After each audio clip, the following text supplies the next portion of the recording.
Yang pertama itu, bagaimana cara menyelesaikan masalah pada jaringan. Metode pemecahan masalah pada jaringan. Yang pertama, troubleshooting adalah langkah-langkah yang diambil untuk mengidentifikasi data, memperbaiki masalah yang mungkin terjadi pada perangkat keras atau hardware maupun perangkat lunak atau software. Yang kedua, troubleshooting biasanya dipicu saat seseorang melaporkan masalah. Lalu ada proses pemecahan masalah jaringan. Troubleshooting dimulai dengan menentukan masalahnya. Langkah kedua adalah mendiagnosis masalah selama informasi dikumpulkan. Definisi masalah dipertajam dan kemungkinan penyebab masalah diajukan. Akhirnya, proses akan menghasilkan hipotesis untuk akar penyebab masalahnya. Lalu ada metode pemecahan masalah terstruktur, the top-down approach. The top-down approach adalah model perencanaan yang dilakukan dari alasan yang ditujukan kepada bawahannya, di mana yang mengambil keputusannya itu adalah atasan sedangkan bawahannya hanya sebagai pelaksanaan saja. Lalu, metode bottom up dapat digunakan untuk meningkatkan sense of belonging dari unit level dalam kepemilikan anggaran. Lalu ada the divide and conquer approach, adalah metode pemecahan masalah yang bekerja dengan membandingkan masalah menjadi beberapa masalah yang lebih kecil, kemudian menyelesaikan masalah masing-masing secara independen dan akhirnya menggabungkan solusi masing-masing masalah sehingga menjadi solusi dari masalah semulanya. Lalu ada metode pemecahan masalah jaringan yang kedua. Nomor 1, the top-down approach. Dengan ini, menggunakan pendekatan ini, Anda bekerja dari lapisan aplikasi model Open System Interaction atau OSI hingga ke lapisan fisik. OSI layer dapat dilihat pada gambar di samping. Yang kedua ini, the bottom-up approach. Pendekatan ini dimulai dari lapisan fisik model OSI dan bergerak ke atas menuju lapisan aplikasi. Manfaat dari pendekatan bottom-up adalah bahwa semua pemecahan masalah awal terjadi di jaringan, akses ke klien server atau aplikasi tidak diperlukan di tahap awal. Lalu yang ketiga ada the divide and conquer approach. Dengan ini, menggunakan pendekatan ini, Anda mulai di tengah kumpulkan mode OSI, biasanya tampisannya network. Kemudian berdasarkan temuan Anda dilanjutkan ke lapisan atas atau bawah pada model OSI. Nomor 2, bagaimana mendiagnosis dan memecahkan masalah menggunakan alat. Mendiagnosa permasalahan jaringan kabel. Mendiagnosa permasalahan jaringan komputer pada hardware. Pertama, ada server. Sebagaimana yang diketahui, server merupakan komputer yang difungsikan sebagai tempat penyimpanan berbagai layanan jaringan, seperti penyediaan dan penyimpanan file atau data, printer, dan lain-lainnya.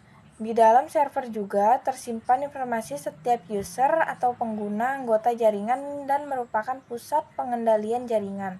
Kegagalan server merupakan kondisi di mana server tidak dapat melayani klien, meskipun konelolan sedang berada pada status connected. Ketika hal ini terjadi, maka tentu saja tower tidak akan bisa mengakses informasi yang dimiliki oleh server. Kegagalan server bisa terjadi karena banyak hal, salah satunya adalah sebagai berikut. Yang pertama, ada kegagalan server bisa terjadi karena server menjadi terlalu sibuk sehingga menyebabkan kapasitas server sudah melebas batas yang menyebabkan server mengalami kegagalan. Dan yang kedua adalah kondisi komputer server yang sedang tidak baik. Misalnya hard disk yang terserang bad sector ataupun diserang oleh virus-virus yang dapat menyebabkan server melambat dan menjadi off. Kedua ada hub atau switch. Hub atau switch merupakan pusat atau konsentrator terutama pada jaringan dengan topologi star.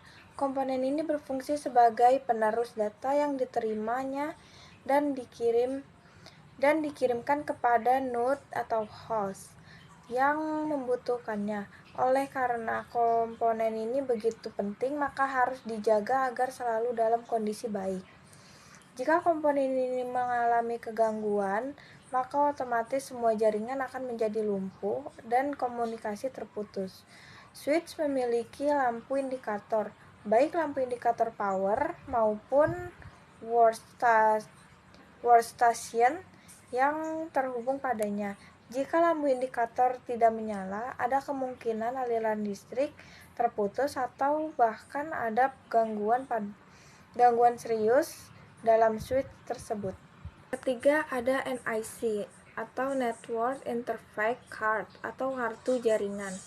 NIC berfungsi untuk menghubungkan PC ke jaringan komputer sehingga komputer tersebut bisa berkomunikasi dengan komputer lainnya. Dalam jaringan tersebut, NIC memiliki lampu indikator status jaringan yang diterimanya. Jika lampu indikator tersebut menyala pada saat komputer dinyalakan, berarti NIC telah aktif dan berfungsi dengan normal dan kabel telah tersambung dengan baik. Namun sebaliknya, jika lampu tersebut tidak menyala, ada kemungkinan terdapat masalah dengan jaringan dan bahkan dengan NIC tersebut. Akibatnya, komputer sama sekali tidak dapat berkomunikasi dengan komputer lain. Dan yang terakhir ada kabel. Kabel berfungsi untuk menghubungkan komputer yang berada dalam jaringan komponen ini sangat rentan terhadap kerusakan karena posisinya ada di luar komputer. Kerusakan bisa diakibatkan karena tikus atau kondisi lingkungan setempat karena hujan, panas, terbelit, dan tertekuk. Oleh karena itu, penanganannya harus lebih ditingkatkan. Beberapa kerusakan yang umum terjadi pada kabel adalah terkelupas, terputus, terjadi hubungan singkat, dan konektor longgar. Dengan demikian, konektivitas kabel tersebut akan terganggu. Ada tidaknya masalah pada kabel dapat dilihat dari lampu indikator NIC yang tidak menyala. Diagnosa permasalahan software. 1. Destination host unreachable. Pesan ini muncul saat komputer lawan atau tujuan tidak dapat dijangkau atau rute menuju IP komputer lawan tidak ditemukan. Hal ini disebabkan oleh konfigurasi routing tidak ada atau salah atau konfigurasi subnettingnya yang salah. 2. Request timeout. Pesan ini muncul karena komputer Anda tidak menerima pesan ping kembali dari komputer tujuan dalam waktu yang telah ditentukan. Hal ini biasanya karena komputer lawan mati atau NIC-nya rusak atau tidak terkondisi ke jaringan. 3. Limited or no connectivity. Pesan ini muncul disebabkan oleh koneksi kabel pada NIC kurang baik jika setting statik, atau ada yang salah sehingga tidak terkoneksi ke jaringan, atau bisa juga karena DHCP server tidak ada jika setting dinamik atau tidak dapat diterima oleh klien kita. 4. Duplicate nama exist on the network. Pesan ini muncul jika komputer name yang sama antara komputer kita dengan komputer yang lainnya dalam jaringan atau subnet yang sama. Karena terdapat dua komputer name yang sama, maka data tidak dapat diterkirim ke tujuan sehingga komputer tersebut menjadi error atau tidak dapat terhubung ke jaringan. 5. A network cable is unplugged. Pesan ini muncul pada jaringan yang menggunakan kabel yang menandakan bahwa kabel jaringan tidak terhubung atau terpasang pada NIC. 6. IP address conflict. Pesan ini muncul jika ada dua IP address, biasanya IP address kita dengan IP address yang lain, sehingga komputer tidak akan terhubung ke jaringan. Masalah ini biasanya terjadi pada konfigurasi yang menggunakan IP statis. 7. The network path connect be found. Pesan ini muncul karena konfigurasi TCP atau IP tidak dapat diperbaharui atau refresh oleh sistem operasi. Masalah ini kadang terlihat pada komputer dengan sistem operasi Microsoft Windows ketika mencoba untuk mengakses perangkat lain melalui network NIC board. Tips saat mendiagnosa jaringan. Untuk melakukan troubleshooting atau perbaikan jaringan tersebut, kita harus memiliki pengetahuan tentang jaringan. pengalamatan, dan konfigurasinya. Langkah untuk melakukan analisa kerusakan jaringan di antaranya sebagai berikut. 1. Melihat atau membaca atau mempelajari topologi jaringan yang terpasang, kita harus memahami topologi jaringannya.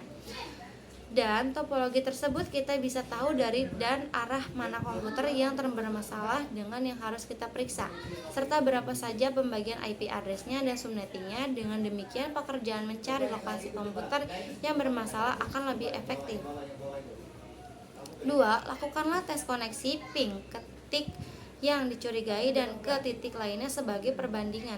Setelah kita mengetahui komputer mana yang bermasalah, maka kita lakukan tes koneksi dengan perintah ping ke komputer tersebut. Selain itu juga lakukan tes koneksi ke komputer lainnya apakah kondisinya seperti tes terhadap komputer yang bermasalah atau tidak. 3. Analisa hasil ping tersebut dan perkiraan permasalahan ada di titik mana.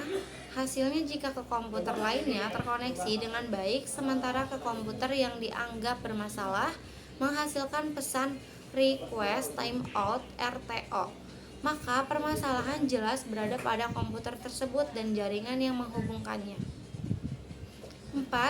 Lakukan pengecekan di titik yang dicurigai baik config-nya, drive-nya, ataupun hardware-nya. Dari hasil langkah 3, maka kita bisa yakinkan masalah terdapat pada koneksi, niche, dan jaringan yang menghubungkannya. Kita coba periksa konektomnya berkali, urang masuk atau ujung kabel satunya yang terhubung ke switch. Jika masih tidak terkoneksi, maka coba tes pin dari komputer yang bermasalah ke dirinya sendiri. Dan jika tetap RTO, maka jelas NIC-nya yang bermasalah atau rusak. 5. Hasilnya akan dapat apakah konfigurasi IP atau subnetnya, install ulang drive-nya, OS-nya, atau pengganti NIC-nya. Hasil dari pengecekan langkah 4, maka kesimpulannya adalah harus diganti NIC-nya karena kerusakannya jelas pada NIC tersebut. Mendiagnosis permasalahan jaringan kabel. Mendiagnosis permasalahan jaringan. Permasalahan perangkat yang tersambung jaringan luas atau wireless merupakan pekerjaan yang harus dilakukan oleh administrator jaringan atau teknis. Pekerjaan ini memerlukan ketelitian dan kesabaran yang tinggi agar didapat hasil yang baik. Faktor-faktor yang menyebabkan terjadinya kerusakan yaitu: A. Tegangan listrik. B. Mati atau tidak berfungsinya komponen pada perangkat wireless. C. Perangkat software. Mendeteksi letak permasalahan jaringan nirkabel. 1. Jaringan lambat. Pernahkah kalian menggunakan WiFi? Pasti pernah. Di tempat umum ataupun kantor tiba-tiba koneksi menjadi lambat? Pasti pernah. Hal tersebut terjadi karena jumlah pengguna sangat banyak, terutama pada jam-jam sibuk. Yang kedua, lupa password. Password memiliki peran vital dalam jaringan wireless karena dengan kita dapat membatasi pengguna yang dapat terhubung pada jaringan kita. Yang ketiga ada lupa mengatur IP address. IP address merupakan suatu alamat komputer agar komputer dapat terhubung satu sama lain. IP address terbagi atas DHCP Dynamic Host Configuration Protocol dan SAST. Jika tidak menggunakan jaringan internet, maka ada baiknya kita menggunakan DHCP agar IP address yang kita terima tidak terjadi tabrakan convolution dengan komputer yang lain. Memperbaiki permasalahan jaringan nirkabel. Yang pertama, kerusakan pada kabel dan konektor jaringan. Kabel dan konektor jaringan merupakan media penghubung antara komputer dengan komputer lain atau dengan peralatan lain digunakan untuk membentuk jaringan kabel dan konektor untuk membuat jaringan LAN. Yang banyak digunakan ada 3 jenis, yaitu jenis kabel syarat optik menggunakan konektor SC dan ST. Yang kedua, gangguan atau kerusakan pada hub atau switch. Hub atau switch merupakan terminal atau pembagi sinyal data bagi kartu jaringan network card. Jika hub mengalami kerusakan, berarti seluruh jaringan juga tidak dapat berfungsi untuk berkomunikasi antar workstation atau komputer workstation dengan server. 3. Tidak bisa sharing data. Hal ini sering terjadi dikarenakan sharing data pada komputer masih disable Jadi kita harus mengaktifkan terlebih dahulu, dan biasanya IP yang kita gunakan salah atau dengan IP komputer lainnya. Ganti dengan IP yang berbeda. 4. Komputer tidak terdeteksi oleh komputer lain. Hal ini sering terjadi dikarenakan alamat digunakan dan IP yang kosong, lalu ganti IP address sehingga bisa terdeteksi oleh komputer lain. Selain itu, kita juga bisa mengecek apakah komputer kita bisa terkoneksi dengan komputer orang lain. 5. Tidak muncul local area connection. Hal ini kemungkinan besar kita lupa dengan menginstal Drive Network Adapter. Jadi yang harus dilakukan adalah menginstal Drive Network Adapter. Biasanya lalu kita menginstal Drive, akan muncul local area connection.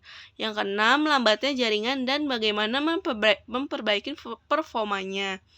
Dalam suatu infrastruktur jaringan yang sangat besar, suatu jaringan yang efisien adalah suatu keharusan. Jika desain infrastruktur jaringan kita tidak efisien, maka aplikasi atau akses ke browser jaringan pun menjadi sangat tidak efisien dan sangat lambat.